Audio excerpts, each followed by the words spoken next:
Hello guys, I am the great Gmilh and this is... Now who the hell are you now? Damn you, PlayStation 4 camera. Better we go back to the other one I used before.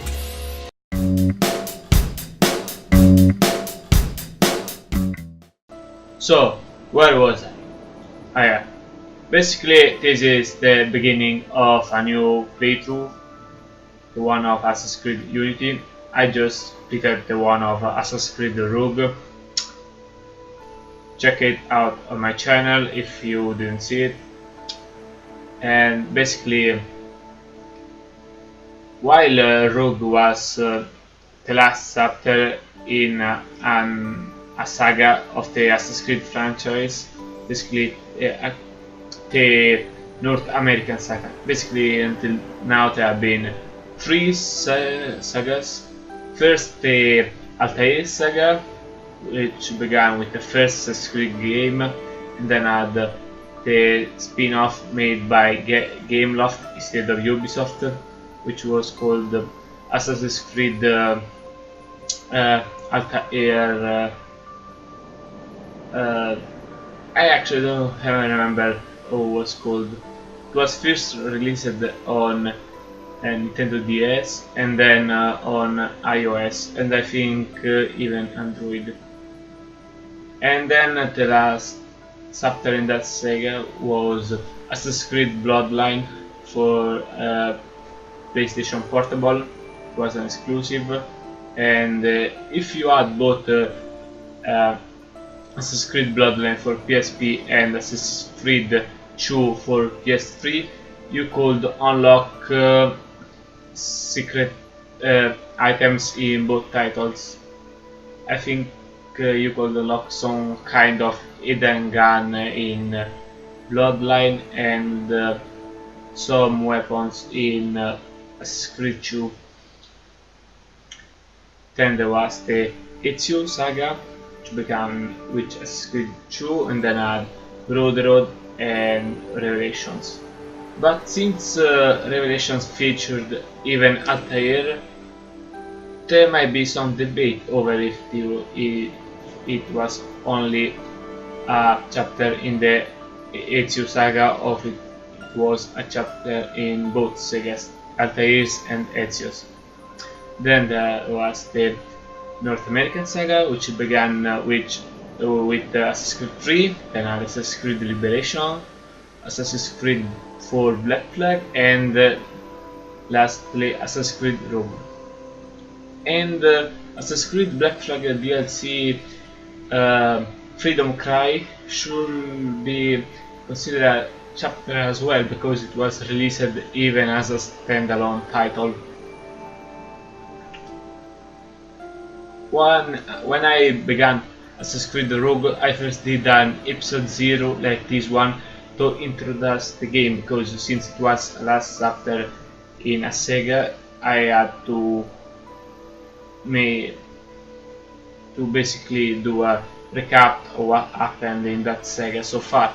This time instead we began a new saga, the Assassin's Creed Unity saga, which is supposed either to be a standalone saga or to continue in next year Assassin's Creed Victory, which has been released, which hasn't been released yet because obviously will all be released next year, but it has been leaked some information about it, so we already know that is coming out. I think about next November. That usually the release windows of Assassin's Creed titles. So this is a new, like I said, the beginning of a new saga in the Assassin's Creed franchise, but we know it's linked to Assassin's Creed Rogue. Now, when I will play, I must warn you that I will probably spoil something of the previous titles because since I played them, I will act like you play them as well. including Assassin's Creed Rogue. So if you didn't play it, go play it or watch my playthrough, because I will suppose that you did. And to begin with this assumption, I will say loud out that in Assassin's Creed Rogue you get to kill Assassin's Creed Unity main character Arno's father. So basically, all that happens in this game is because of what we did in Rogue. So spoiler alert. Let's begin.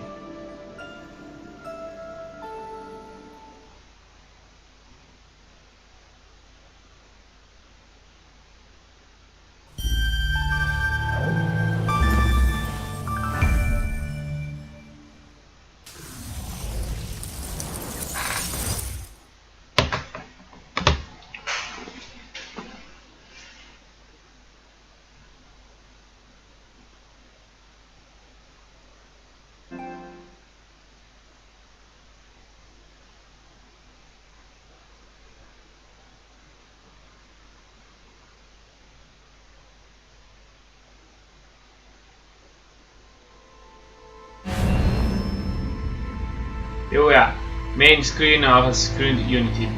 We can see those black cubes. I think that is the new design of the Animus. Basically change each title with the Animus design.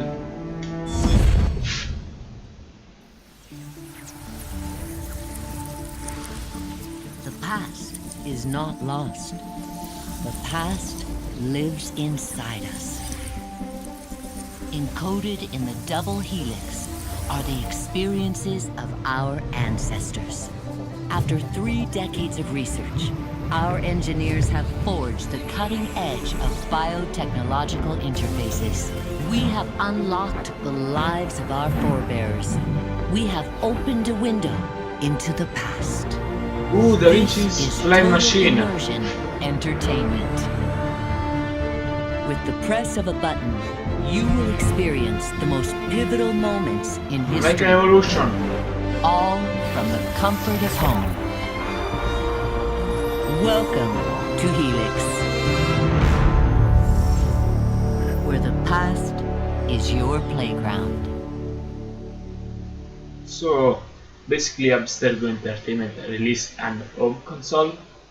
Seriously, this is getting too far. So now I think we are supposed to be playing as a player who is as well playing at his home with a home console made by Templars. So let me see. Here we are, the chapters. So, the tragedy of Gmilh. This was the last official Templar Grandmaster.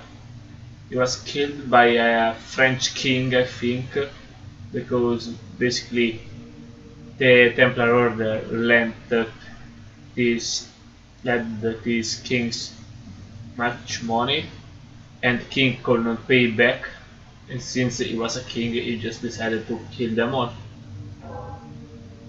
Smart. So, the triumph of the Borgias. I don't think that's much of a triumph. Anyway, I'm sorry you Rodrigo guy.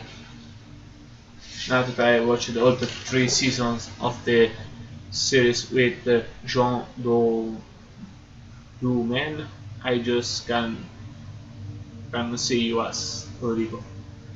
To me, Alexander the Sixth will always be John Dewey. Talon Eagle, Ethan Kennedy. Ooh, this is happening here. Murder in the Levant. Ooh, the Imperial Shadow. This I think is basically, since one of the DLC announced for Assassin's Creed Unity will feature Xiao Jun, you know, the Chinese assassin which Ezio Auditore met at the end of his life, near the end of his life.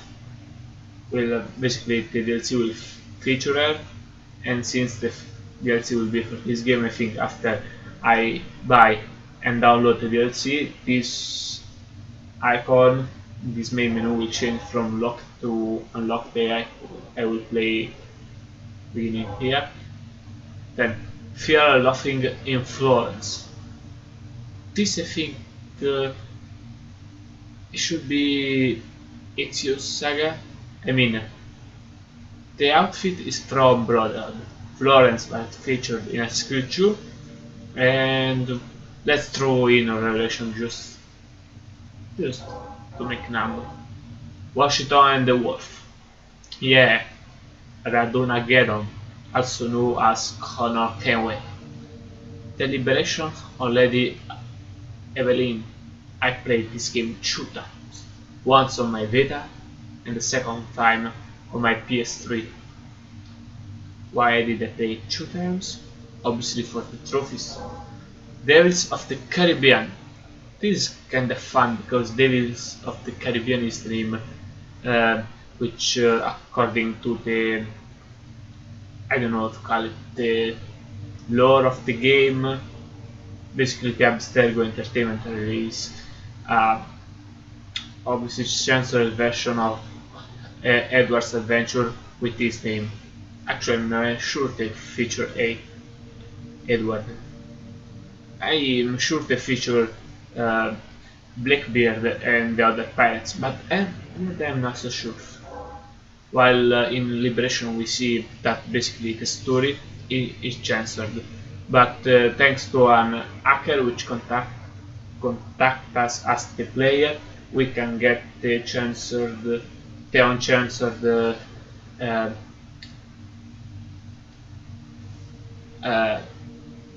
cutscenes. Then we have the Bladder Cross. I have no idea who this guy is. Jet's Age Jockeys. Still not idea.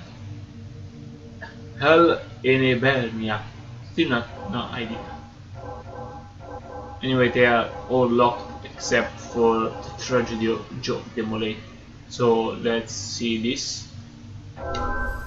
Last of the heroic Knights Templar, Jacques de Molay was a man of principle, a towering intellect, betrayed by those he trusted. In this episode of Fallen Heroes, experience Jacques de Molay's final tragic hours through the eyes of one of his closest friends and advisors.